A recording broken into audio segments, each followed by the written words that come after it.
Selamat pagi, selamat siang, selamat sore, dan selamat malam bagi Bapak Ibu guru di seluruh Indonesia. Kali ini kita akan latihan soal SCT pada formasi khusus persiapan P3K 2024.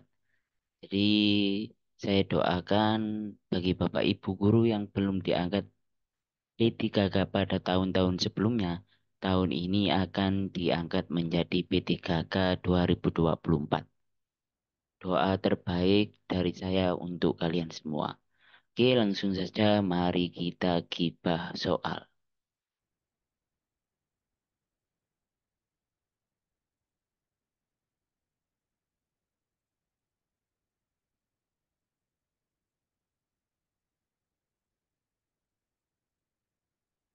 Untuk soal yang pertama, Anda mengajar kelas literatur di sekolah menengah atas.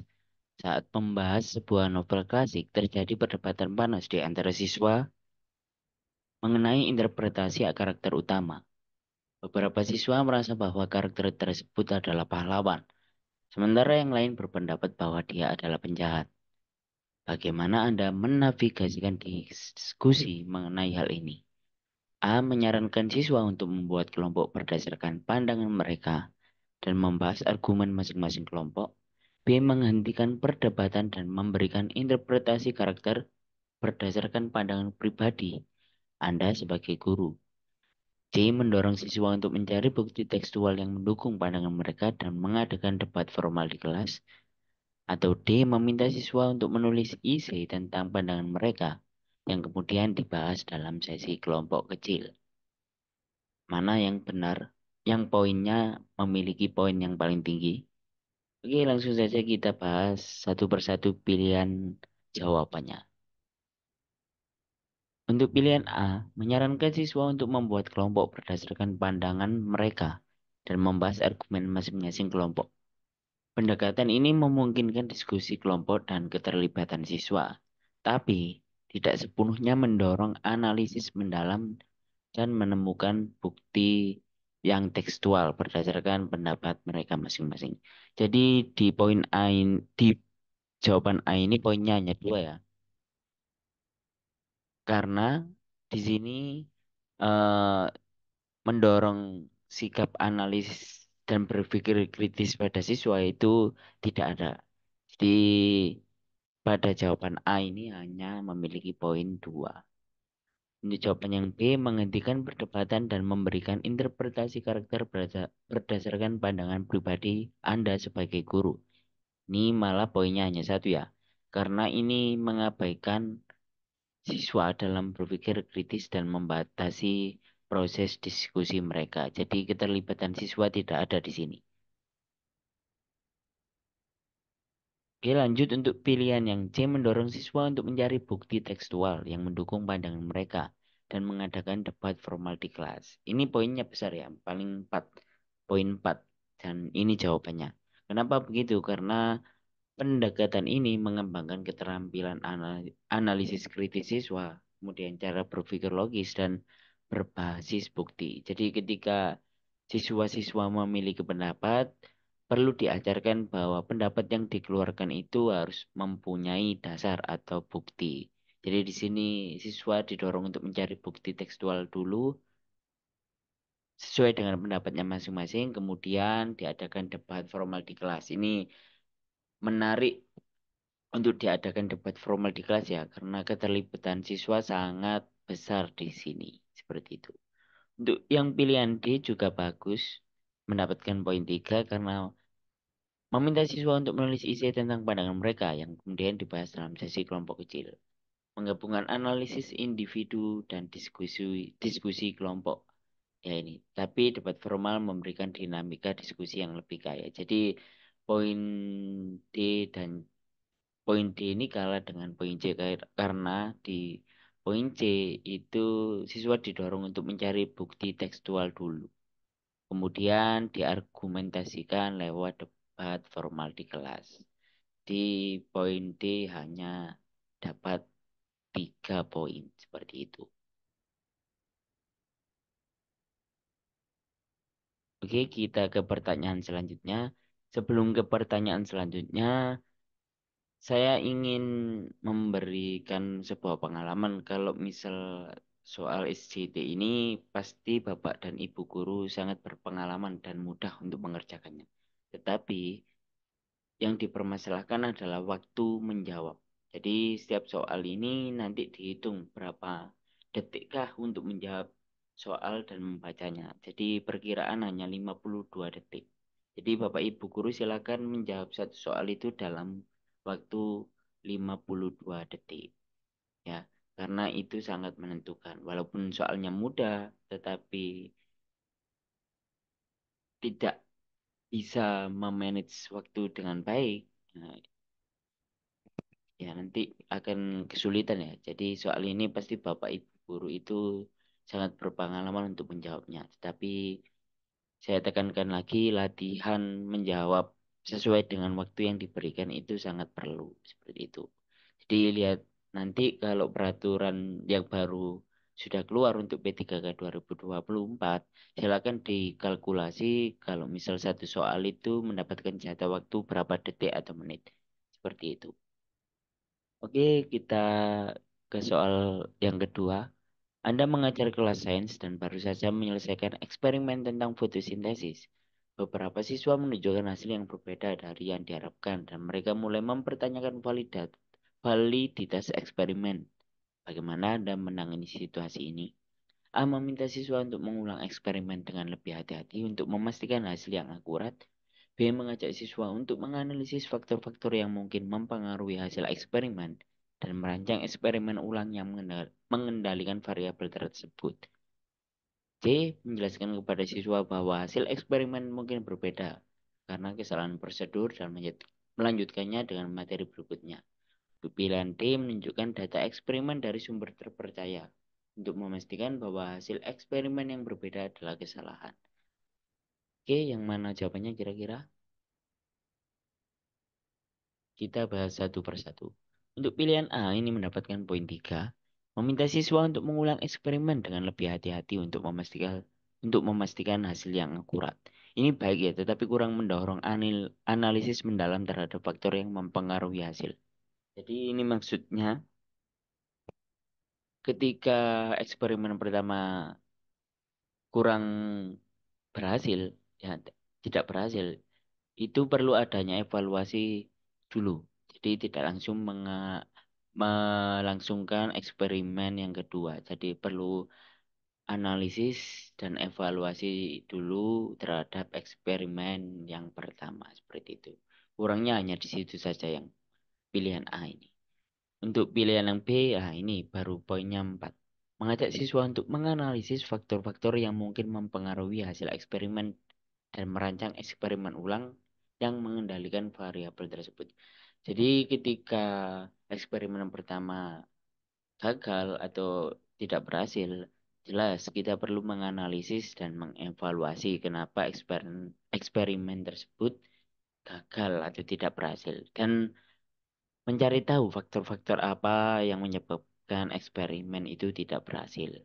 Jadi ini seperti penelitian tindakan kelas ya. Ketika siklus yang pertama belum mendapatkan hasil yang sesuai ekspektasi, berarti kita melanjutkan ke siklus yang kedua. Tetapi sebelum kita ke siklus 2, itu ada proses evaluasi dan perbaikan di siklus yang pertama. Jadi dianalisa dulu faktor-faktornya yang menyebabkan siklus pertama itu kurang sesuai ekspektasi. Seperti itu. Jadi pilihan jawabannya yang benar B ya, yang mendapatkan poin 4. Kita bahas dulu untuk pilihan C, menjelaskan kepada siswa bahwa hasil eksperimen mungkin berbeda karena kesalahan prosedur dan melanjutkan dengan materi berikutnya. Ini tidak memecahkan masalah ya, karena eksperimennya gagal harusnya diulang dulu untuk mendapat kesimpulan yang baik dan benar seperti itu.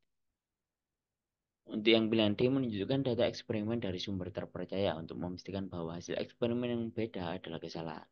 Ini memberikan validasi dari sumber terpercaya, tapi tidak melibatkan siswa dalam analisis dan penyelesaian masalah. Jadi di sini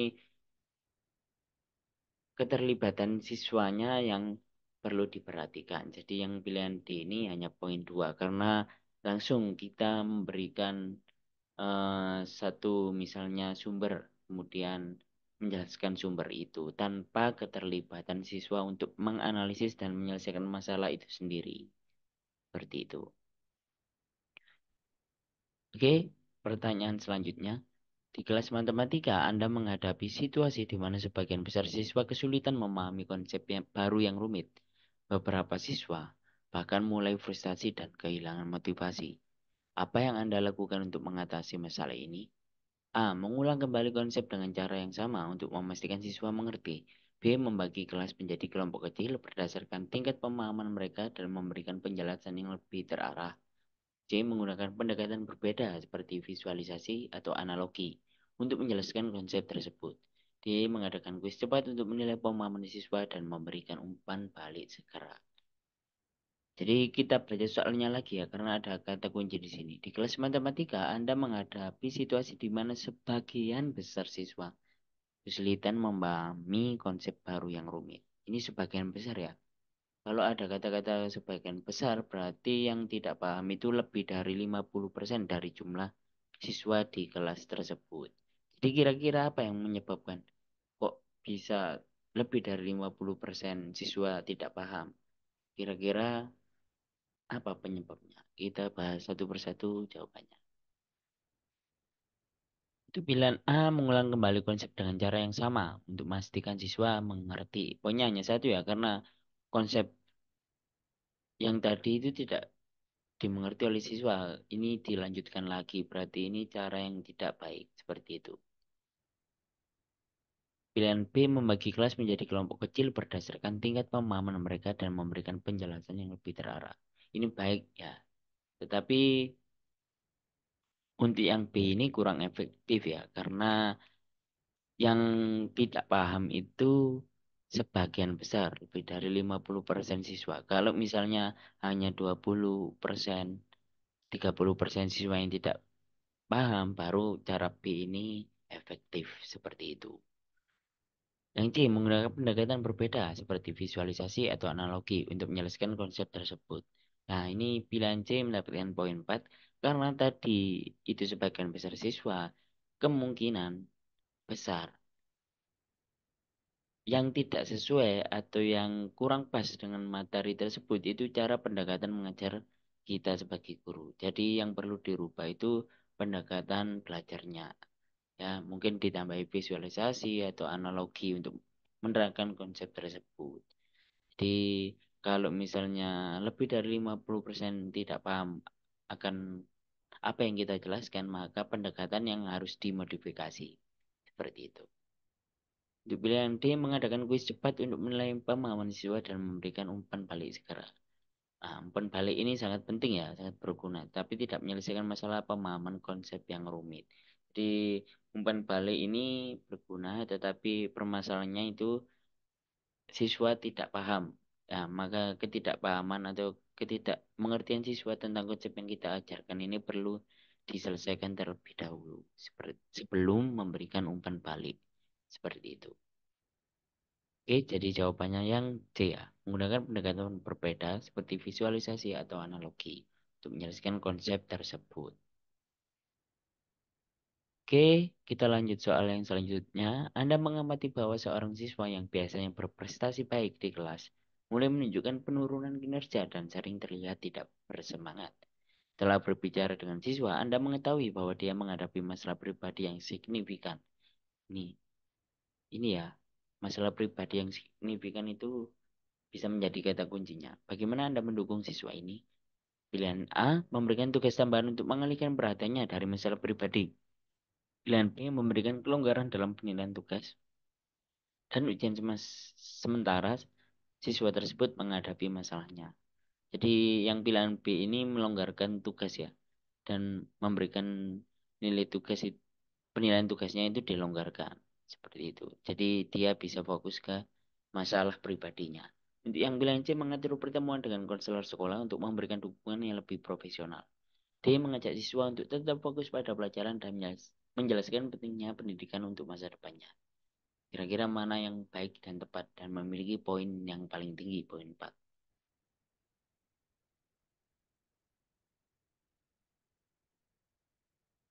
Oke, kita bahas satu persatu. Memberikan tugas tambahan untuk mengalihkan perhatiannya. Nah, ini tidak memperhatikan masalah pribadinya ya. Berarti kita tidak mempertimbangkan kebutuhan emosionalnya. Karena kebutuhan emosional siswa ini penting untuk dibahas, maka harus dibahas ya, harus diperhatikan. Jadi ketika emosional siswa ada masalah, itu akan berpengaruh ke proses belajar mereka. Jadi harus dipertimbangkan seperti itu. Jadi hanya satu poin yang A itu. Untuk poin yang B, memberikan kelonggaran dalam penilaian tugas dan ujian sementara siswa tersebut menghadapi masalahnya. Nah, ini menunjukkan empati dan dukungan, tapi tidak memberikan solusi jangka panjang. Nanti akan misalnya terulang lagi, nanti misalnya hal itu terulang lagi, ini tidak ada solusinya ya. Kejadian tersebut akan berulang terus menerus. Pilihan B ini kurang tepat. Untuk pilihan C, mengatur pertemuan dengan konselor sekolah untuk memberikan dukungan yang lebih profesional. Nah, ini poinnya 4 ya, karena mengarahkan siswa ke dukungan profesional menunjukkan perhatian dan memberikan bantuan yang tepat. Jadi perlu diperhatikan ya, siswa yang bermasalah itu kita minta bantuan, misalnya ke guru BK atau kepala sekolah untuk membahas hal ini. Karena masalah pribadi yang signifikan seperti di soal tadi akan berdampak ke proses belajar siswa tersebut maupun mengganggu proses belajar satu kelas. Jadi perlu adanya pembicaraan yang lebih mendalam untuk membahas dan memberikan solusi atas permasalahan tersebut. Ini pilihan C ini sangat bijak ya. Kita bisa membahas masalah penurunan kualitas belajarnya, kemudian bisa membantu masalah pribadinya seperti itu. Jadi keduanya bisa tersolusikan dengan baik seperti itu. Yang pilihan D mengajak siswa untuk tetap fokus pada pelajaran dan menjelaskan pentingnya pendidikan untuk masa depannya. Ini poin 2 ya. Ini memberikan motivasi tapi mungkin kurang mendukung dalam hal masalah pribadinya. Nah, ini yang pilihan D ini masalah pribadinya tidak terselesaikan seperti itu. Oke, jawabannya jadi yang C ya.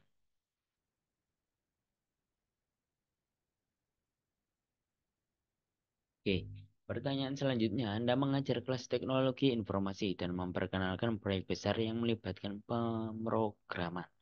Beberapa siswa sangat antusias dan cepat memahami, sementara yang lain mereka kesulitan dan tertinggal.